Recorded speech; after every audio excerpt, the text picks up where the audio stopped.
todos que acompanham esse canal. Me chamo Agenor Quintino. Hoje em dia, tenho 87 anos. Sou pai de 9 filhos, sendo 4 mulheres e 5 homens.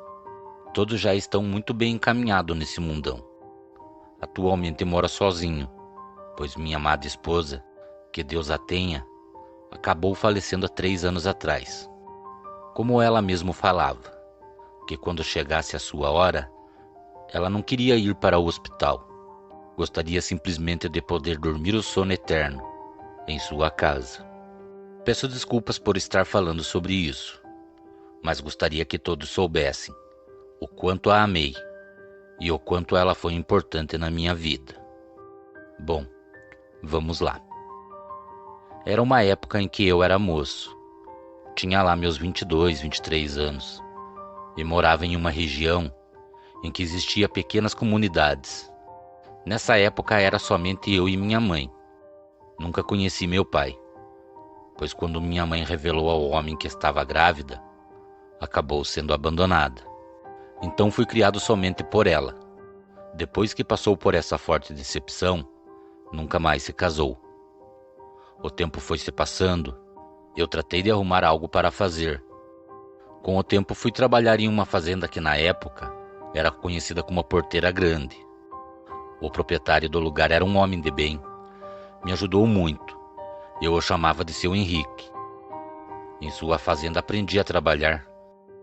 Cresci em meio aos animais e peguei amor pelo que fazia. Seu Henrique tinha uma bela família, esposa e filhos, todos muito bem educados.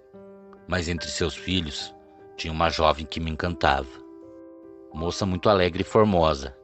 Sempre que podíamos, estávamos conversando. Como eu era somente o funcionário da fazenda, nunca demonstrei meu interesse naquela jovem. Mas quando foi certo dia, toda a nossa região estava em um alvoroço que só. Bandeirinhas espalhadas por todo o canto, grandes fogueiras, barraquinhas de bebidas e jogos. Era a época de festa. E aquela jovem discutia com o seu pai, pois queria ir à festa, e seu pai não estava consentindo. Então, quando me aproximei para me despedir, pois meu horário de trabalho já estava cumprido, seu Henrique me olhou e olhou para sua filha. Então falou que só deixaria a Vanessa ir à festa que teria no vilarejo se eu a acompanhasse. Eu fiquei tão surpreso com o convite quanto ela, mas como éramos bem amigos, Vanessa de imediato me pediu para que eu a acompanhasse, e eu aceitei o convite. Então, depois de ter ido até a minha casa e me arrumado, seu pai a trouxe até ao vilarejo e marcamos um lugar para que quando ele retornasse, estivéssemos à sua espera. Pois bem, depois de alguns minutos ter se passado, eu tive a infeliz surpresa de, no momento em que eu e a filha do patrão estávamos conversando, notei que um homem vinha caminhando devagar em nossa direção, e quando se aproximou pelas costas de Vanessa, fez sinal para que eu não falasse nada, que naquele momento ele estava por ali. Então ele se aproximou e colocou suas mãos sobre os olhos de Vanessa. Achei que ela ficaria irritada, mas não. Ela colocou, e eu era o cúmplice de seus erros. Mas certa noite, depois de já estarmos no vilarejo, estranhamente aquele homem apareceu. Parecia estar ansiado para sair logo dali. Me olhou e falou que eu não me preocupasse, pois ele a levaria embora mais tarde. Então notei que suas roupas estavam com marcas de barro e um de seus braços estava muito sujo. No momento em que eles começaram a caminhar pela rua e foram se afastando, eu já sabia que coisa boa não era, pois ele não tinha nenhuma bicicleta. Então como a levaria embora? Naquele momento fui até a minha casa. Garrei uma foice de cabo curto e desci a mesma rua escura que eles desceram, e não os encontrei. Fiquei pensativo, para que rumo deveriam ter tomado, e no momento em que eu estava voltando, acabei escutando gritos na mata, e parecia ser Vanessa. Então quando corri até ao local e a chamei, mais uma vez ela gritou por ajuda. Adentrei a mata e vi Vanessa vindo ao meu encontro.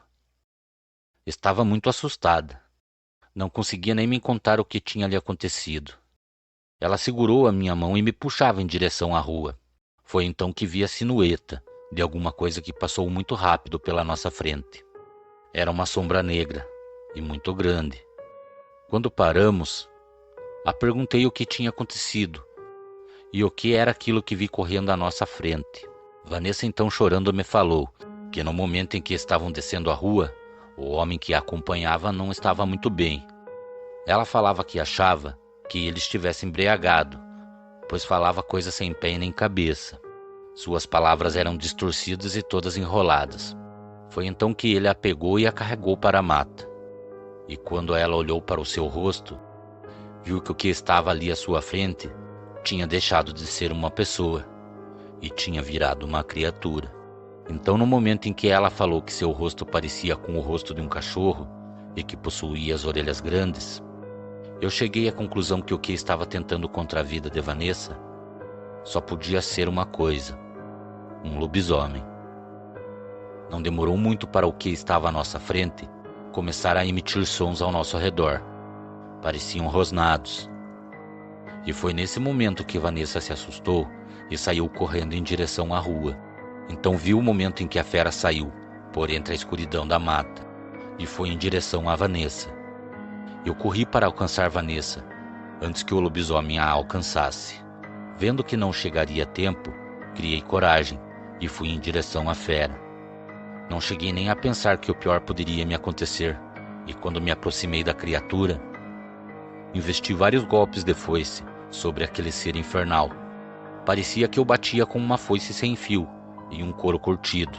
Aquilo deixou de perseguir Vanessa para me atacar. No momento em que aquele ser me derrubou, aquilo rapidamente acertou meu rosto, e quando aquilo veio para cima de mim e estava pronto para cravar seus dentes em meu corpo, somente ouvi um movimento na mata. Muitas pessoas estavam à minha procura, inclusive o pai de Vanessa. Então a fera correu para a mata e eu fiquei caído no chão. Infelizmente, no momento em que aquele maldito cão do inferno me atacou, acertou meu rosto. Uma de suas unhas acertou o meu olho e eu acabei perdendo a visão. Isso sem contar que aquilo me marcou com uma cicatriz. Vanessa, apesar do susto, não teve nenhum ferimento. Seu pai ficou sem palavras e eternamente grato com o que fiz por sua filha. Eu infelizmente passei por uma cirurgia, onde foi retirado o que restou de meu olho e depois de algum tempo passei a usar um olho de vidro. Então, depois da cirurgia, quando no momento em que estavam desenfaixando minha cabeça, eu vi Vanessa me olhando, com os olhos cheios de lágrimas. Ela correu até mim, me pediu desculpas pelo que aconteceu e me abraçou. Eu falo de coração a todos vocês. Eu perdi uma de minhas vistas. Ganhei uma cicatriz enorme no rosto. Mas essa cicatriz acabou se tornando a marca de meu amor pela minha afinada esposa. Quantas vezes eu me acordei pela manhã com ela me olhando e passando a mão em meu rosto, no mesmo lado em que a cicatriz estava. Minha esposa falava que aquela cicatriz era a maior prova de amor que ela já tinha recebido. Minha vida foi muito bem vivida. Como falei, meus filhos estão todos encaminhados.